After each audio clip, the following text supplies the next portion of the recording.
இந்த ரமலானுடைய நேரத்தை காலத்தை எப்படி நாம் கழிப்பது? பல மக்கள் ரமலானுடைய நேரத்தை தூங்கியே பகல் பொழுதை கழிப்பதை நாம் என்ன செய்கின்றோம், பார்க்கின்றோம். ஆனால் உண்மையிலேயே இந்த ரமலானுடைய பகல் வேளையாக இருக்கட்டும், இரவு வேளையாக இருக்கட்டும், இபாதத் செய்வதற்கான ஒரு பொன்னான வாய்ப்பை அல்லாஹு தாலா நமக்கு வழங்கி இருக்கின்றான்.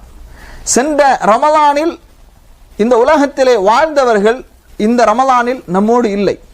எத்தனையோ மக்கள் மரணித்து விட்டார்கள். அல்லாஹு தாலா மீண்டும் ஒரு வாய்ப்பை இந்த ரமலானிலே இபாதத் செய்வதற்கும், அல்லாஹுடைய மன்னிப்பை பெறுவதற்கும், அல்லாஹுடைய அருளை பெறுவதற்கும், அல்லாஹ்வுக்கு நெருக்கமானவர்களாக மாறுவதற்கும் நமக்கு ஒரு வாய்ப்பை அல்லாஹு தாலா இந்த மாதத்திலே தந்திருக்கின்றார்.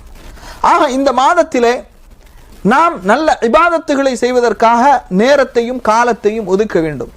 அதில் மிக முக்கியமான ஒரு விஷயம் என்னவென்றால், முஸ்லிம்களில் பெரும்பாலான மக்கள் அவர்களுடைய இஸ்லாமிய அறிவை எப்படி அவர்கள் வளர்த்திருக்கின்றார்கள் என்று சொன்னால், ஒரு சில பயான்களை கேட்பதின் மூலமாக, ஒரு சில சிடிக்களை பார்ப்பதின் மூலமாக, அல்லது ஒரு ஜமாஅத்தினுடைய சிடிக்களை பார்ப்பதின் மூலமாக, இப்படித்தான் அவர்கள் தங்களுடைய இஸ்லாமிய அறிவை சுருக்கி கொண்டிருப்பதை நாம் என்ன செய்கின்றோம், பார்க்கின்றோம்.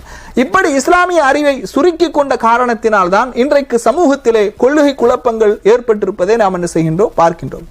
எனவே முஸ்லிம்களாக இருக்கக்கூடியவர்கள் இந்த ரமலானிலே அவர்களுடைய பகல் நேரத்திலே, பகல் பொழுதிலே அல்லது இரவு நேரத்திலே கண்டிப்பாக ஒவ்வொருவரும் மார்க்க அடிப்படைகளை தாங்கிய புத்தகங்களை படிப்பதற்கு ஒரு நேரத்தை கண்டிப்பாக இந்த மாதத்திலே ஒதுக்க வேண்டும். ஒவ்வொரு நாளும் சில நேரங்களை, 1 மணி நேரத்தையாவது குறைந்தபட்சம் அவர்கள் ஒதுக்க வேண்டும். குர்ஆன் சுன்னாவை சலஃபு சாலிஹீன்களுடைய புரிதலின் அடிப்படையில் தாங்கி எழுதப்பட்ட புத்தகங்கள் எவையெல்லாம் இருக்கின்றதோ, மிக முக்கியமாக அகீதா சம்பந்தப்பட்ட புத்தகங்கள். அகீதா சம்பந்தப்பட்ட புத்தகங்கள் என்று சொல்லும்போது உசூலு ஸலாஸா, ஷேகுல் இஸ்லாம் முஹம்மது பின் அப்துல் வஹாப் ரஹிமஹுல்லா அவர்கள் எழுதிய 3 அடிப்படைகள் என்ற புத்தகம் தமிழிலே எஸ் கமாலுத்தீன் மதனி அவர்களால் மொழிபெயர்க்கப்பட்டிருக்கின்றது அந்த புத்தகம். அதே போன்று அகீதத்துல் வாசித்தியா, இஸ்லாமின் இறை கோட்பாடு என்ற தலைப்பின் கீழ் முஃப்தி உமர் ஷெரீப் அவர்கள், தாருல் ஹுதாவுடைய நிறுவனர் முஃப்தி உமர் ஷெரீப் அவர்கள் மொழிபெயர்த்த புத்தகம் இந்த புத்தகம். அதே போன்று இறைநேச செல்வர்களும் ஷைத்தானின் தோழர்களும், ஷேகுல் இஸ்லாம் இப்னு தைமியாவுடைய இந்த புத்தகம் எஸ் கமாலுத்தீன் மதனி ஹஃபிலஹுல்லா அவர்களால் மொழிபெயர்க்கப்பட்டிருக்கின்றது. வசீலா தேடுவதின் தெளிவான சட்டங்கள், இந்த புத்தகம் எம்.எஸ். சையத் முஹம்மதி மதனி ஹஃபிலஹுல்லா இவர்களால் மொழிபெயர்க்கப்பட்டிருக்கின்றது. அதை போன்று இன்னும் ஏராளமான புத்தகங்கள், அகீதாவை கொள்கையை சம்பந்தப்பட்ட புத்தகங்கள், கஷ்பு ஷுபஹாத் ஃபி தௌஹீத், தௌஹீதின் எதிர்ப்புக்கு தக்க பதில்கள், ஷேகுல் இஸ்லாம் முஹம்மது பின் அப்துல் வஹாப் ரஹிமஹுல்லா அவர்கள் எழுதிய புத்தகம். இதுபோன்று அகீதா சம்பந்தப்பட்ட புத்தகங்களை படிப்பதில் அதிகமாக கவனம் செலுத்த வேண்டும், ஆர்வம் காட்ட வேண்டும். காரணம், இன்றைக்கு அகீதா அடிப்படை இல்லாத காரணத்தினால் முஸ்லிம்களில் பெரும்பாலான மக்கள் தடுமாற்றத்தில் இருப்பதை பார்க்கின்றோம்.